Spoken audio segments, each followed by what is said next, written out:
So my name is Ryan with the Kent East Hill Nursery. My parents have recently taken this over. Well, I guess not recently, it's since 2017, but we're working on making it a nice place for folks to come. Before the nursery had not so good of a reputation. You're doing a fantastic job. Well, thank you. So now we've gotten all these like exotic tropicals in the shop, even some really cool orchids here, really fun ones that we get in from Hawaii. Oh, they're from Hawaii? Yeah. Wow. And a lot of folks, when they come through, you know, they pop open this cabinet and it smells like heaven in there. Oh yeah, we were just smelling some of these. Yep. Yeah, those are great. But yeah, anyways, my parents taken over, and once I graduated from the University of Washington, I decided that this is what I wanted to do for my life, and I really enjoy it, finding, you know, wish list plants for customers and just common things as well too for, you know, your everyday houseplant advocates. So yeah. With the big plant boom that happened during COVID. It went crazy. Like there was times when we had to manage a huge line outdoors. Someone posted a TikTok on us and we went, or their video, I guess I should say, went viral, and then everyone was coming to us. It was crazy, but it was all a blur, and it's starting to slow down a little bit, but we're still getting frequent orders from Florida with all these beautiful things. So this one here is Cebu Blue. They came in fairly large this time. Oh yeah. So this is one of like the blue pothos, and as they grow larger, if you have them on some type of trellis or let them climb up like a moss pole, their leaves will actually start to fenestrate. Over here we have our jewel alocasias, which a lot of people are interested in collecting. Oh yeah. This one's the Nebula. I understand you got a new supplier on these, so. Yes, we have a new supplier for alocasia that we're excited about. They do a great job at growing the cool varieties. This one here is Sinuata. Really cool. That's just a foliage gorgeous coming out. alocasia. And then that back veining, Yeah. spectacular. Wow. Unfortunately, these ones are very susceptible to lots of bug issues and mites and things like most that. Alocasias, I guess. Oh yeah. So we do our best to, here at the nursery, limit those things that customers might deal with down the road.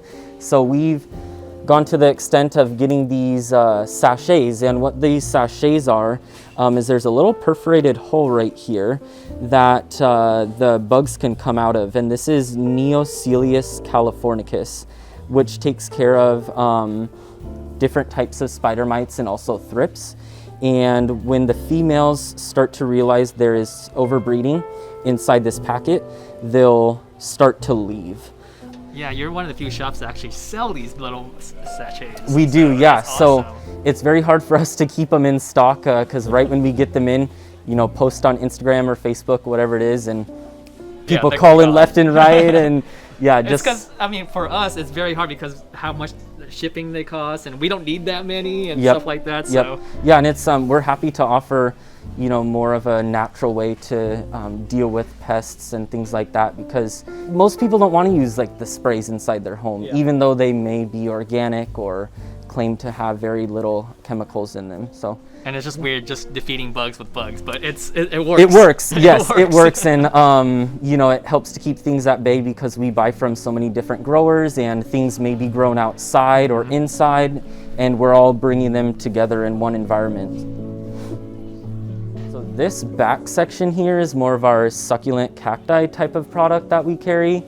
A few that I'll highlight, we have some really cool whale fins in stock. Let's see. This one's really nice. That is a giant whale fin. So a lot of people don't know this, but this is actually a type of snake plant. And the cool thing about these ones, even though they're slow growers, they will get pups on them that turn into another fin. This one actually has a pup coming, so we can see that here. Oh yeah. Which is awesome. Very easy care as your other snake plants, but they're just more for the collector. Yeah. String of pearls, they are very fun and cute, but so many people have issues growing them. Unfortunately, the way it works is they come in super wet from our growers, and a lot of people, once the soil dries out, they'll go home and water it. But typically that's not what you'll want to do. You want to wait for the little pearls to shrivel. Once the pearls shrivel, then you can give them a nice thorough soaking, and those pearls will plump back up again because they store so much water in you their... can just look at it, look at it and tell. And there's like this little, I don't know if we can capture it, but there's like that little window in there that they are able to capture light from. So a south-facing window is best for something like this. This one is called String of Needles. Looks very similar to the, oops, this can reroot really easily, but this one looks very similar to the Hoya linearis. Yes. It even has a name, linearis. Yep, yep, and this is a type of Ceropegia. Really cool. I've seen some of these on Instagram or just folks that have had them for so long, and they're like 6 feet long, touching the ground, hanging down. So that's another really cool one.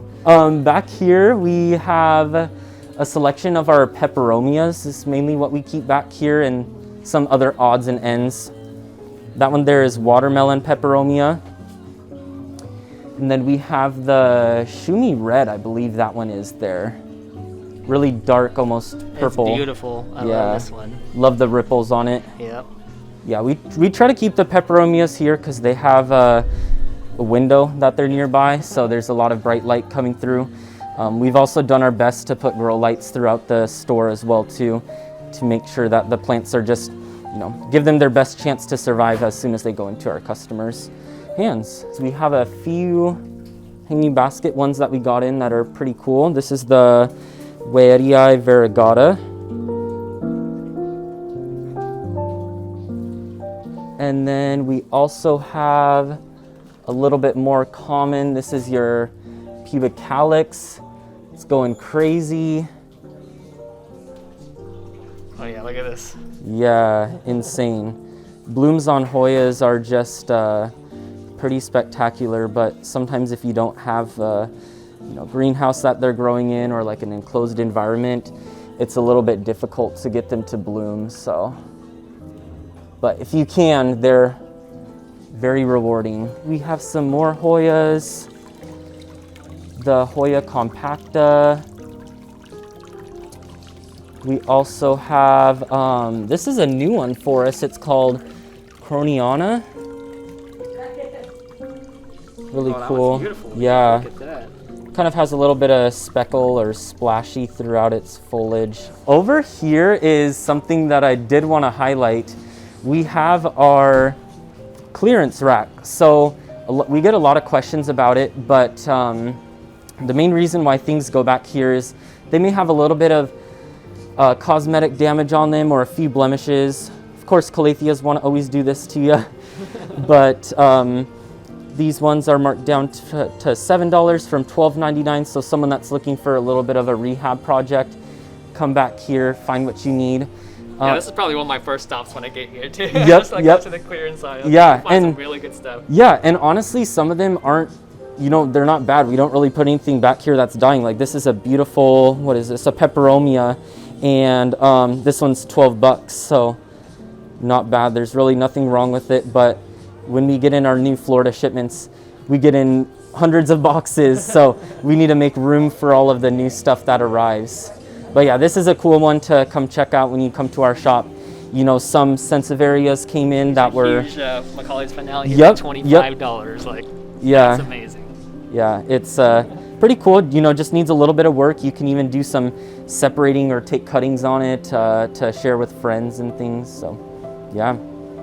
We carry a huge selection of pottery, and if you haven't shopped at our nursery before, we do offer free drilling of drainage holes. Okay, wow. If it's a pot from us. So if you ever wanted to do those at home and you have a bunch of pottery that is like this and just as a cash pot, we use the diamond drill bits is typically what works best.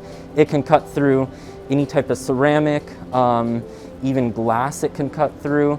So it's really good, and it doesn't take long to get done when you have the right bits for them. So lots of fun pieces here. Oh yeah. Cool pottery. Huge selection.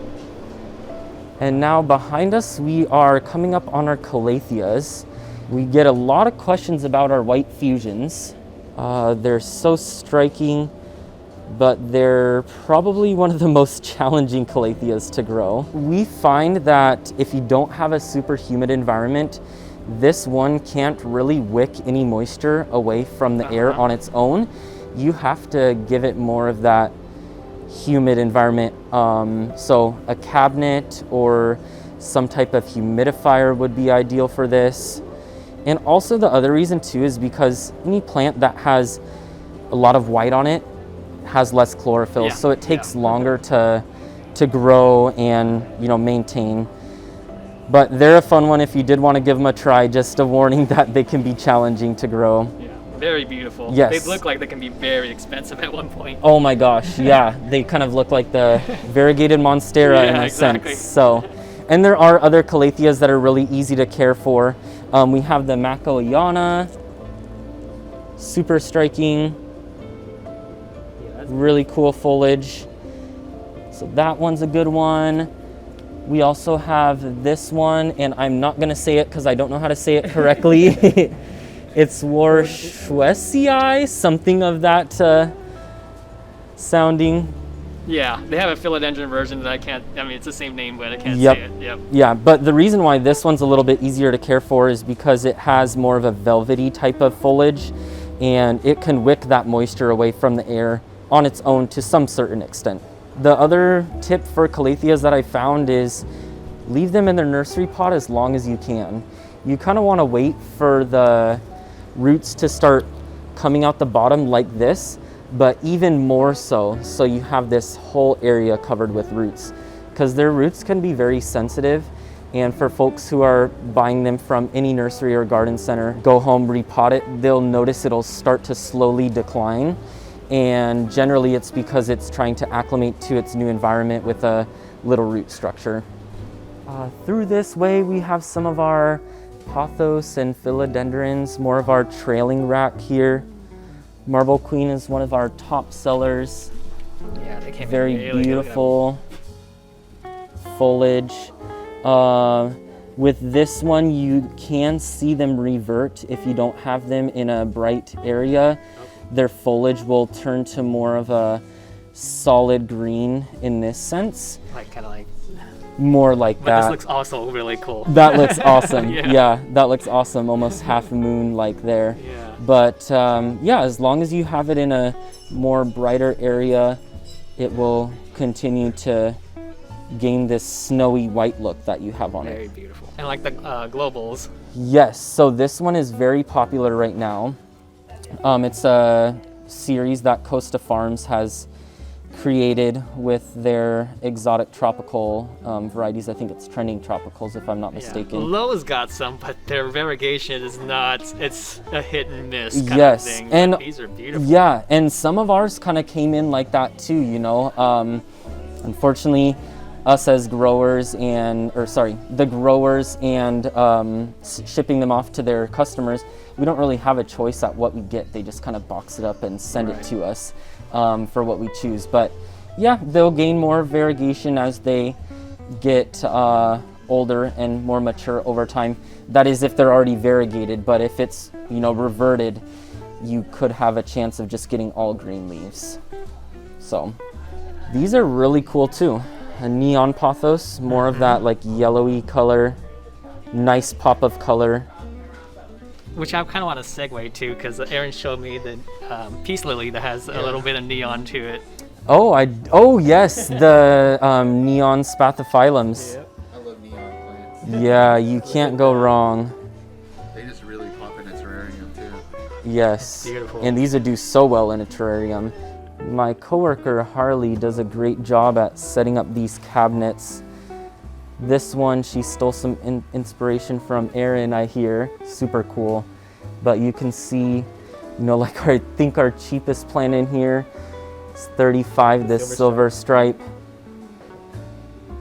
Really cool philodendron trailing variety. Um, Those variegated monstera Peru are gorgeous. yes, You rarely see them that size. these ones just came in. Looks like it got a little bit of damage in shipping, but still beautiful nonetheless. That is amazing. And yes, these guys do go for that price, which will come down as they become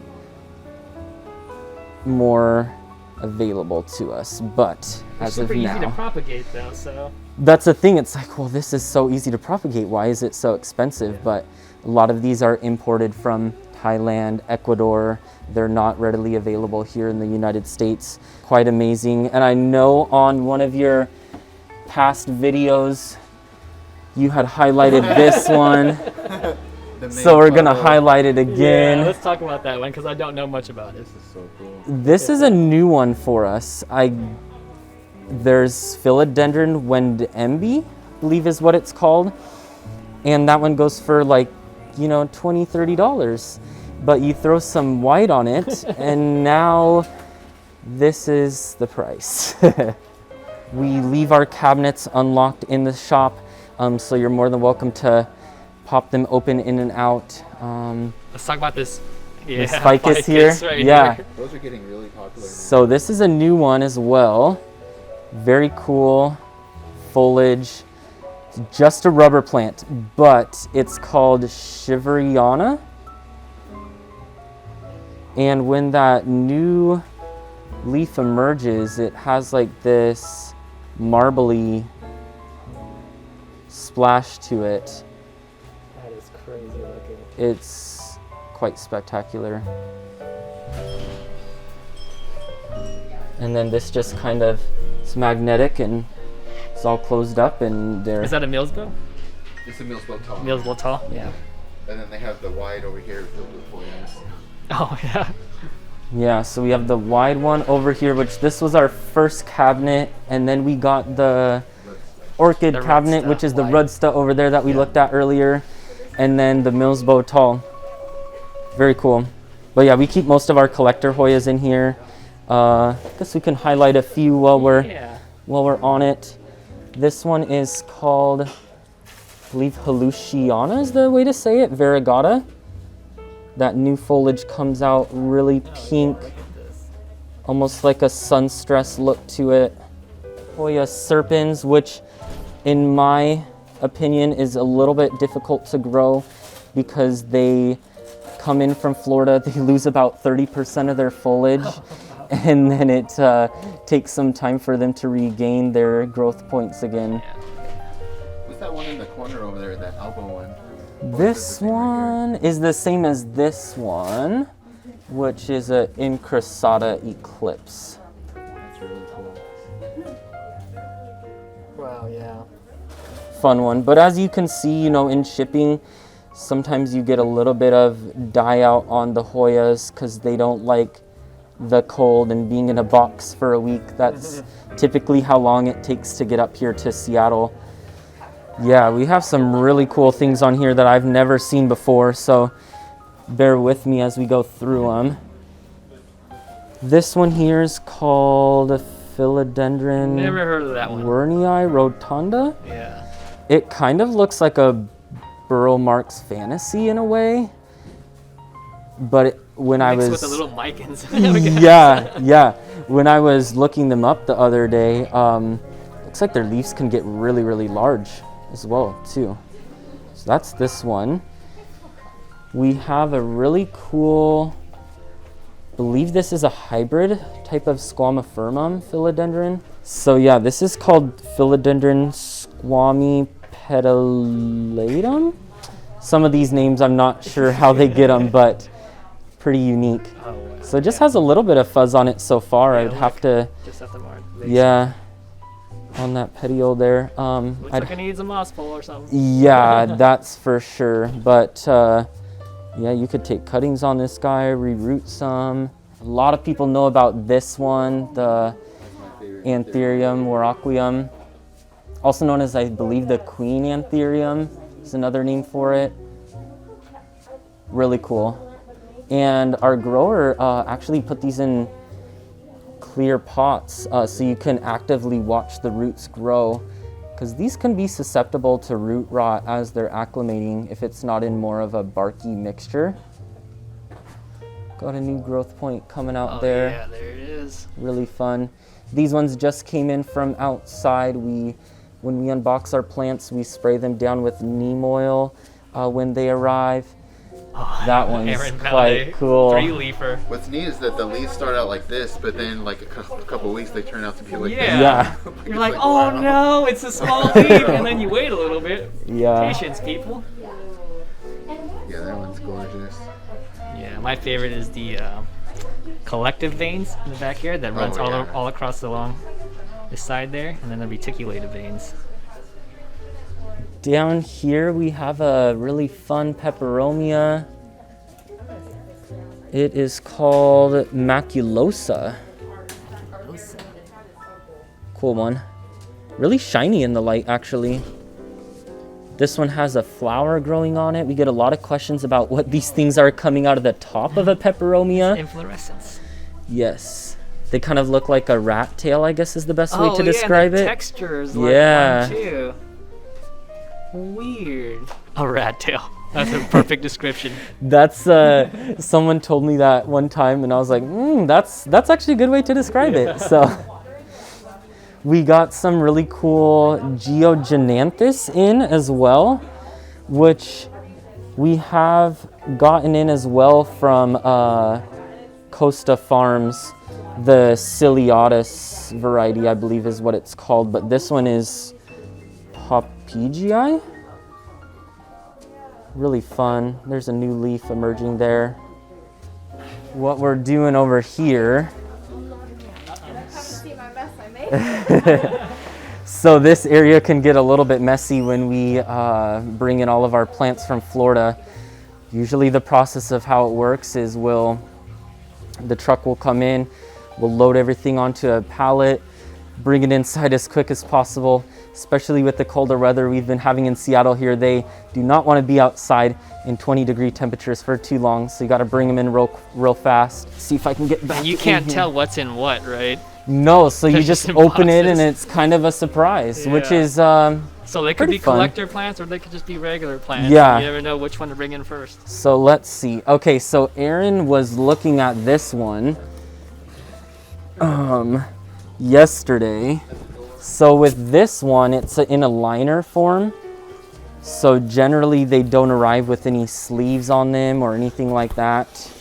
And Aaron and I were talking about this yesterday, that our growers sent it to us as a lightning bolt jewel orchid, but it kind of looks a little bit different. They do have the lightning bolts that go throughout their veins. They're not well rooted quite yet, so we're gonna have to grow them on for a little while. But let's see if we can pop one of these out without damaging it. So this is what you call a plug. No roots except that one little guy right there in the corner. So yeah, these are going to take a little bit of time to acclimate, but again, that foliage is just really cool. Jewel orchids are great for terrariums. Yeah, they're very hardy too, because I just got to receive the cutting and all I did was just plop it into the thing, and Just cut it with the node and just stick it right back in there. Yeah, and personally, I've never grown one myself, but like you were saying, Aaron, they're a little bit easier to root. So hopefully that process happens fast, and we'll have them available for folks soon. Really fun Dieffenbachias we just unpacked. This one's called White Etna. Looks like we're gonna have some inflorescence, I believe, on this one. Very humid in Florida right now, so they're just living life down there. Tell us where to find you, and we Yeah. can close out here. So our handle is Kent East Hill Nursery on Instagram. We do also have a Facebook page, which is Kent East Hill Nursery as well, but we tend to gravitate towards posting the houseplants and things like that on our Instagram for restocks. So that's where you can find us, and we appreciate you coming along with us here at the nursery. And if you haven't come to see us before, you'll have to pop in. We have lots to offer. All right. Thank you, Ryan. Thank you, everybody from Kent East Hill Nursery, and we'll see you guys on the next one.